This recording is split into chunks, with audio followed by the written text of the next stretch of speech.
할렐루야.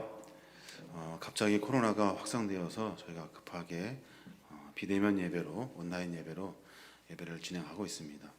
오늘 특별히 여신도 주일 지키기 예배를 통해서 우리 귀한 여신도 회원들 한 사람 한 사람, 그리고 또 귀한 사역과 하는 일들 가운데 하나님의 은혜가 함께 하시길 바랍니다. 오늘은 조금 말씀의 주제가 어려울 수 있는데 우리가 같이 말씀을 통해서 우리의 삶의 모습을 조금 점검해보고, 특별히 여신도 회원님들 그리고 많은 분들이 다시 한번 신앙의 고삐를 당기는 복된 시간이 되었으면 좋겠습니다. 주님께 이런 질문을 드리고 싶습니다. 무슨 질문이냐면, 주님, 무엇을 하며 살아야 합니까? 무엇을 하며 살아야 합니까? 아마도 이 시대에 가장 중요한 질문이고, 이 정확한 답을 얻어야 우리가 신앙생활을 제대로 할 수 있을 것 같아요. 톨스토이가 썼던 그런 책이 있어요. 사람은 무엇으로 사는가?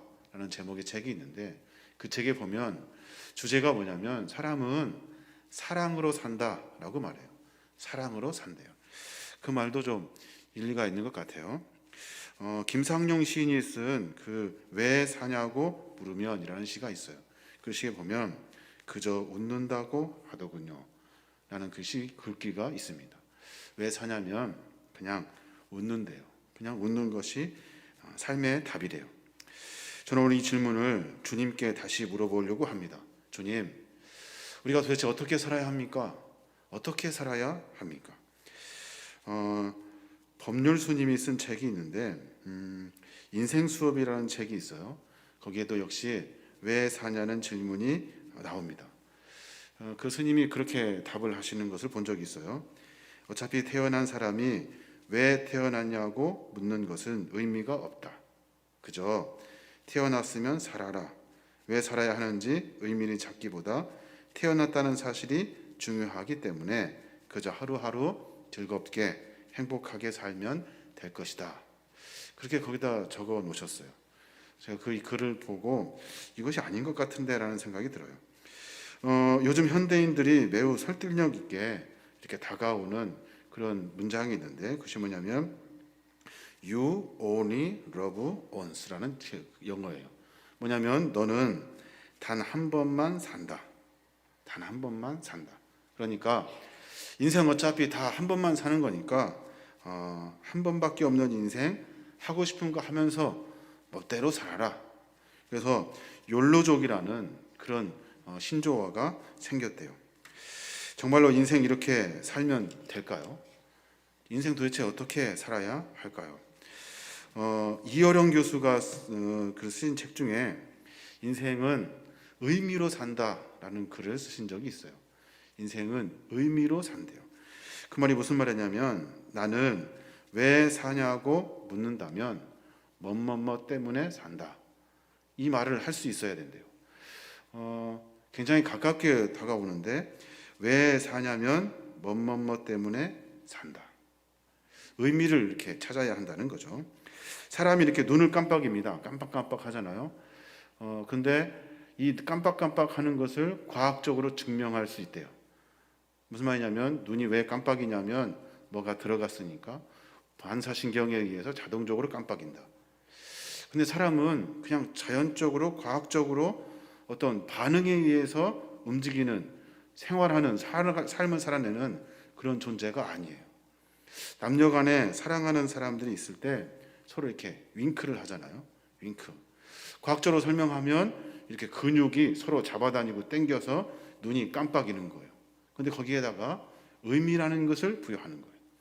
나는 당신을 사랑합니다 라는 의미로 이렇게 윙크를 하는 겁니다. 그런 것처럼 인간은 삶에 어떤 의미라는 것이 들어있어요. 삶이 분명히 의미예요. 물건이라고 해도 분명히 만들어진 목적이 있어요. 왜냐하면 그 물건의 의미가 그렇기 때문에 그래요.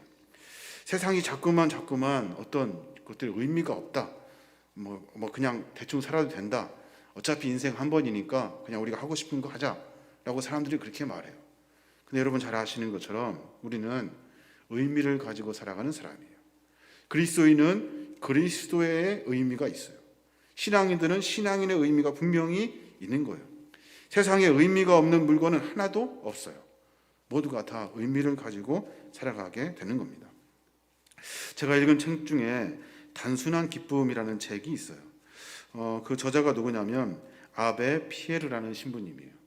아베 피에르라는 신부님인데 그 신부님이 무슨 일을 하시냐면 엠마우스라는 단체를 만들어서 집이 없는 사람들에게 이렇게 집을 지어주시는 그런 봉사의 일들을 하십니다.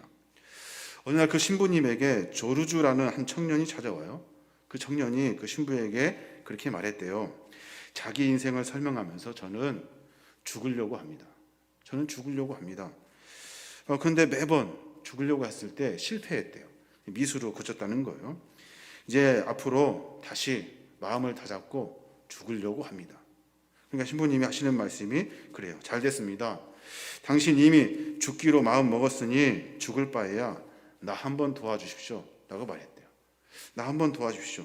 그 부탁이 뭐냐면 가난한 사람을 위해 집을 짓는데 손이 필요하니까 당신 좀 도와주세요. 그때 조르자라는 그 청년이 흔쾌히 내가 그거 하고 내가 죽겠습니다 라고 말하더라는 거예요. 그러고 나서 그 일을 합니다. 가난하고 힘들고 어려운 이들을 위해서 보금자리를 만들어주는 일들을 같이 도와요. 죽지 않고 살아야겠다는 자신감을 거기서 찾습니다. 정말로 무기력하고 아무것도 아닌 것 같고 뭘 해도 나는 쓸모없는 것 같은데 그 작은 봉사의 일들을 통해서 의미를 찾아가는 거예요. 조르주가 나중에 그 신부님에게 그런 고백을 했대요. 당신이 만약에 저한테 돈을 주었다면 아마 저는 또다시 자살을 시도했을 겁니다.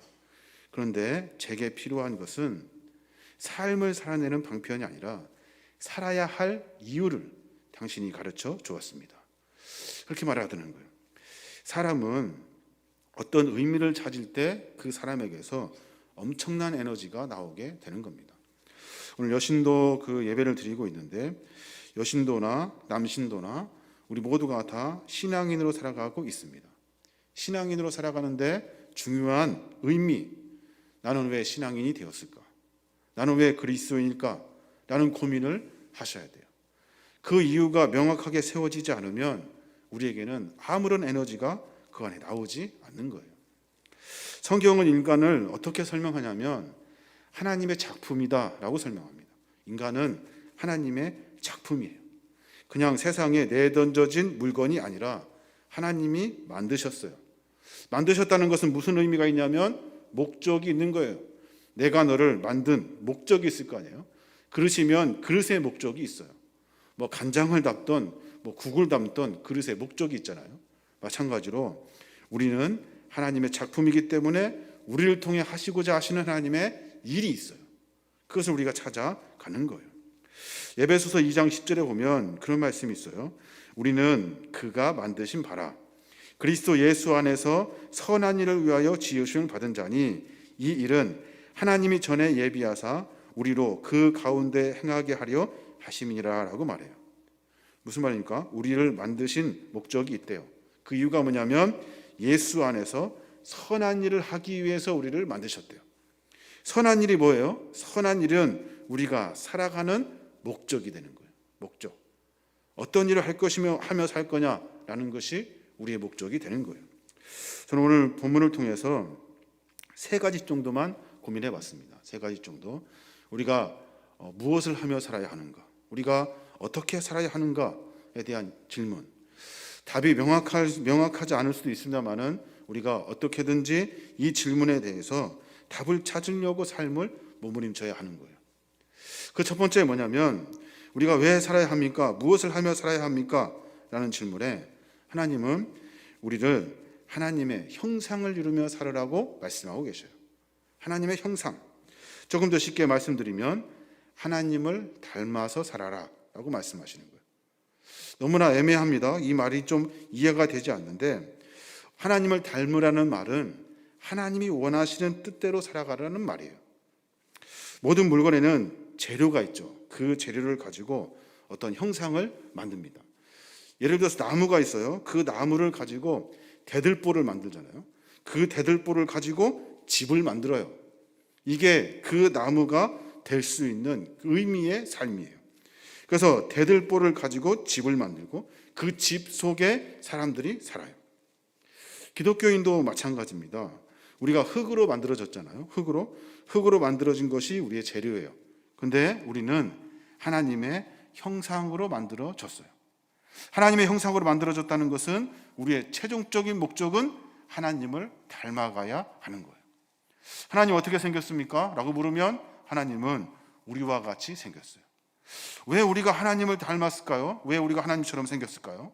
왜냐하면 최종적으로 하나님이 원하시는 삶을 살라고 말씀하시기 때문에 그래요. 그래서 바울이 이렇게 고백해요. 갈라디아서 4장 19절에 보면 나의 자녀들아 너희 속에 그리스도의 형상을 이루기까지 다시 너를 위하여 해산하라는 수고를 하노니라고 말해요. 궁극적으로 그리스도의 형상을 이루기까지 우리가 어렵고 힘들지만 계속해서 훈련하고 삶을 살아내는 거예요. 우리가 가져야 할 최종 형상은 그리스도의 형상이에요. 예수 그리스도를 닮는 거예요. 예수 그리스도를 닮는다는 삶은 우리의 삶 가운데 분명히 하나님이 원하시는 일을 하면서 살아가는 거예요. 그래서 에베소 4장 13절에 보면 그렇게 말해요. 우리가 다 하나님의 아들을 믿는 것과 아는 일이 하나가 되어 온전한 사람을 이루어 그리스도의 장성한 분량이 충만한 데까지 이르니라 라고 말씀하셔요. 무슨 말이냐면 하나님의 아들을 믿는 것과 아는 일이 하나가 되어 온전한 사람이 되어라. 온전한 사람은 뭐예요? 하나님이 너희를 만드신 목적대로 살아라 라고 말씀하시는 거예요. 누군가가 우리에게 왜 사냐고 묻는다면 웃을 일도 아니고, 왜 사냐고 묻느냐면 그냥 우리가 한 번 사는 인생 나 뜻대로 즐기려고 사는 것이 아니라 하나님이 원하시는 삶을 살려고 살아가는 거예요. 여신도 회원님들의 일하시고 헌신하는 것들 가만히 생각해 봤어요. 많은 일들이 다 봉사하고 헌신이고 사명을 감당하는 일들이에요. 어렵고 힘든 일들이 참 많아요. 그 일들을 통해서 하나님은 우리에게 하나님의 나라를 만들려고 하시는 거예요. 하나님이 우리의 삶 가운데 그 일들을 맡겨 주신 거예요. 그 일들을 해내므로 말미암아 주님과 닮아진 삶을 살게 되는 거예요. 주님 우리를 사랑하셨던 것처럼, 주님 우리에게 헌신하셨던 것처럼, 주님 우리에게 희생하셨던 것처럼 우리도 삶 가운데 다른 일을 위해서 헌신하고 희생하며 살아가는 거예요. 예수를 아는 만큼 닮아갈 수가 있는 거예요.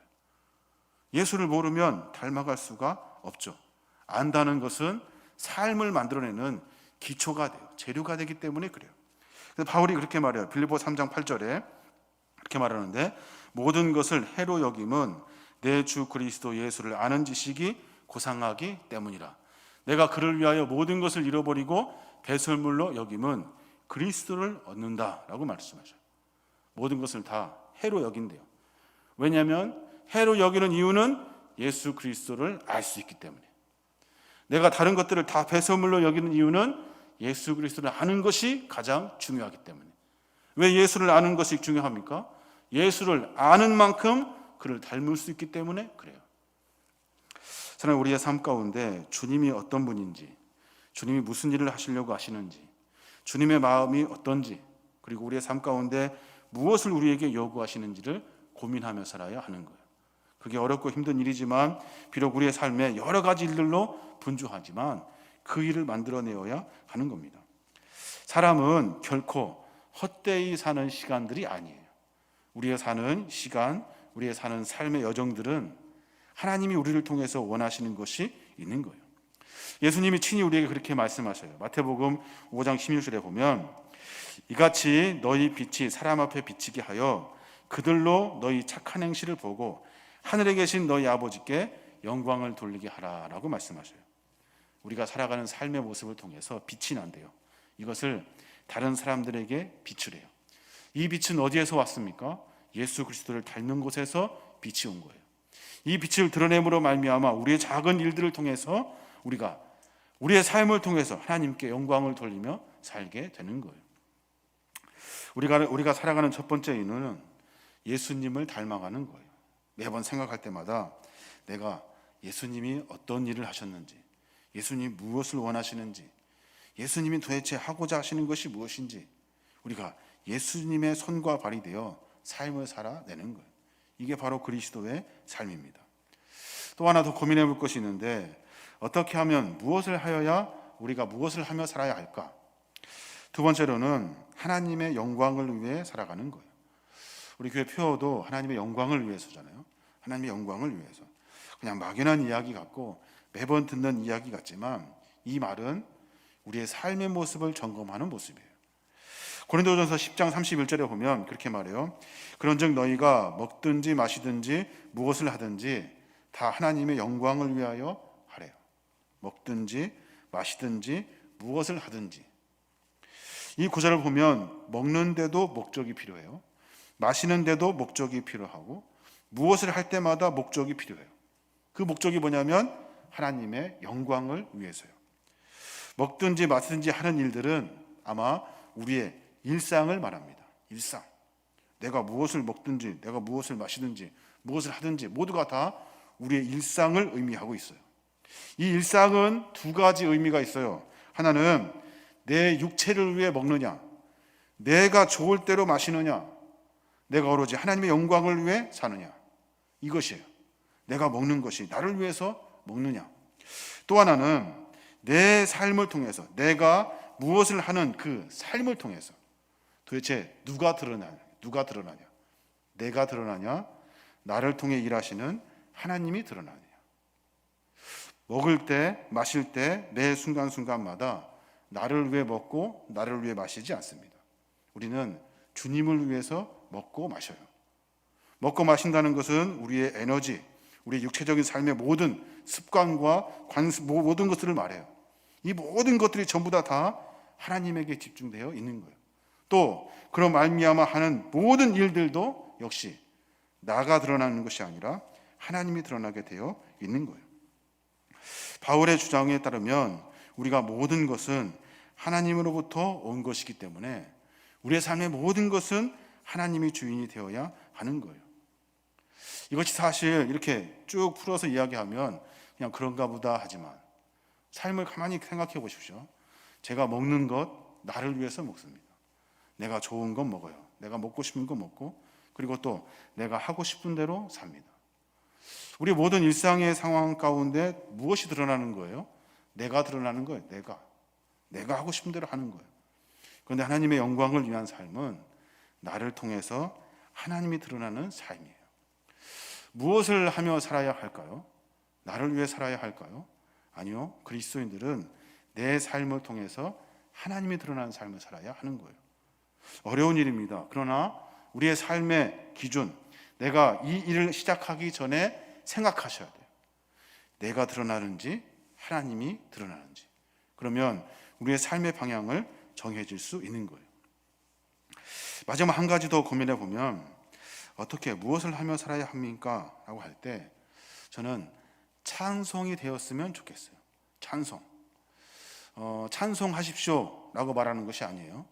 우리 인생이 찬송이 되어야 하는 거예요. 그 이사야 43장 21절에 보면 그렇게 말씀하셔요. 이 백성은 내가 나를 위해 지었나니 나를 찬송하게 하려 함이니라. 여기서 말할 때 찬송하게 하려 함이라. 너 찬송해 이런 말이 아니에요. 본문을 잘 보셔야 되는데 찬송하게 하려 한다는 것은 삶이 전체가 하나님께 찬송하게 하는 삶이에요. 내가 노래 몇 곡 부르는 것이 아니에요. 내 삶 전체가 찬송이 되게 하는 거예요. 이 말은 무슨 말입니까? 무슨 말이냐면 내 인생 가운데 몇 곡 찬송 부르는 것이 아니라 내 삶을 온전히 찬송이 되는 삶으로 하는 거예요. 이것도 하나님의 뜻입니다. 이것도 하나님의 계획입니다. 노래에는 시작이 있고 끝이 있잖아요. 높은 음이 있고 낮은 음이 있어요. 인생 잘 나갈 때가 있고 인생 잘 안 나갈 때가 있어요. 쉼터처럼 쉬어갈 때가 있고 스타카토처럼 끊어갈 때가 있어요. 일이 점점점 잘 풀리는 크레센도처럼 점점점 잘 될 때가 있어요. 일이 점점점 막혀서 어두운 디크레센도도 있어요. 인생 모든 것이 다 하나님이 계획하신 섭리라는 것을 고백하며 살아가는 거예요. 생각할 때 여러 가지 일들 우리가 답답하고 어려운 일들이 있어요. 그때마다 이 일 하나님이 개입하셨군요. 하나님이 하셨군요 라고 고백하기가 사실 쉽지가 않아요. 왜 나만 이렇습니까? 왜 내가 이 일을 겪어야 합니까? 왜 나는 이 모양입니까? 이 말이 사실 먼저 나와요. 인생 전체를 봤을 때 내 인생을 주관하시는 것이 하나님이셔요. 그러니까 내 인생의 삶의 모든 순간순간은 하나님을 찬송하며 영광 돌리며 살아가는 거예요. 1절 기쁠 수 있어요. 2절은 슬플 수 있잖아요. 3절은 희망의 노래가 될 수도 있고 4절은 또다시 어두울 수도 있어요. 그런데도 이 모든 것이 주님에게만 집중하는 거예요. 주님을 찬송하는 인생이 되는 거예요. 그렇군요. 하나님 감사합니다. 지금 현재 내가 어렵고 힘들지만 감사합니다. 괜찮습니다. 하나님 찬송 받으십시오. 내 부족한 인생을 통해서 찬송 받으십시오.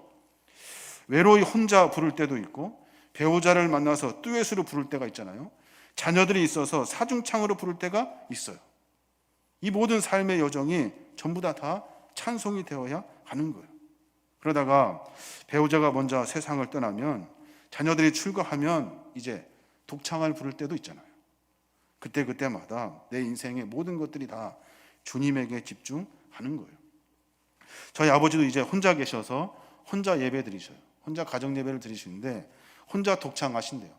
밥 먹을 때도 혼자 그 식사 노래를 부르면서 식사하시고, 전에는 온 가족의 식구들이 함께 불렀잖아요. 그런데도 상관없대요. 그런데도 기쁘시대요. 왜 그래요? 모든 인생의 삶의 주인은 하나님이시기 때문에 그래요. 목이 맬 때도 있고 이제 모든 것이 잘 끝나는 것 같지만 갑자기 도돌이표를 만나가지고 인생의 고단함을 만날 때도 있어요. 그때도 마찬가지. 하나님 감사합니다. 하나님 찬송합니다. 하나님이 하시려고 하시는군요. 하나님 영광 받으십시오 라고 높여드리는 찬양, 이 고백이 우리 안에 있어야 하는 거예요. 여신도 회원들뿐만 아니라 여기 예배드리고 있는 우리 모두가 다 인생 가운데 어떤 일을 만날지 모르잖아요. 그 가운데 우리가 먼저 해야 될 일이 뭐냐면 하나님 찬송합니다. 하나님이 하시는군요. 하나님이 일하시고 계시는군요. 하나님이 분명히 우리에게 깊은 의미가 있고 뜻이 있으셔서 우리 인생을 이렇게 일하시고 계시는군요. 하나님 버려버리고 내 마음대로 내 생각으로 하여서 나는 왜 이 모양입니까? 라고 말하는 것이 아니에요. 이것이 찬송하는 인생이 되어야 하는 거예요. 이것이 찬송하는 인생이에요. 자, 여러분, 여러분의 인생 가운데 하나님이 어떤 노래를 부르게 하실 것 같습니까? 어떤 노래를?